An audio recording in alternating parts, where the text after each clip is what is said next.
svo sem sé, hann einn af þeim sem segja og ég meðverk og hann svona á þessum árum vill hann, sem sé, hann mjög mikið verið sem sé, kynlíf, það má segja það kannski í dag, að hann segir, Renni, veistu það, Inga, að það gert 3 í viku.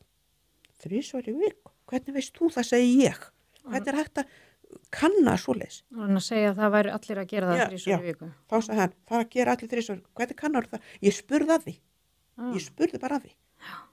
Og ég bara, ok, og þú var aldrei að mótmæla því ég varst að skýtra þetta, hann viti bara það bara, skilur nota bara hendina eða eitthvað á mig, hann gerði aldrei. Nei. En ég var samt hrædd við það. Reyni, hann gerði. Ok, og svo kom stundum að þeim kvöldum sem að Reyni, hann fannst átt að vera og ég ekki tilbúin, þá bara ok, þá var bara gjössal, þjösnast á bensinlausum bílnum, Rauninni, allt, eins og bíla bensinlaus, bensintankunum bara þurr, Rauninni, og hann bara það búið og svo sneri sér á hinarlegina.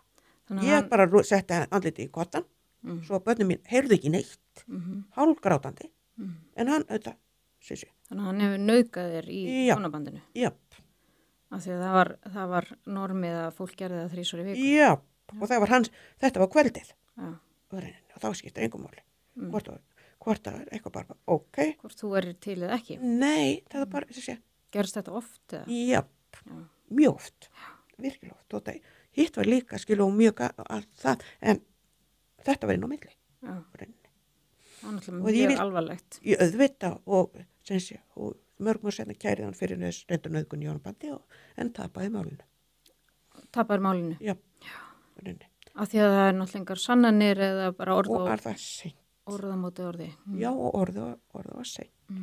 Var sagt. Já. Og hann átti meiri peninga, Reyni heldur ég út af Reyni öllu saman.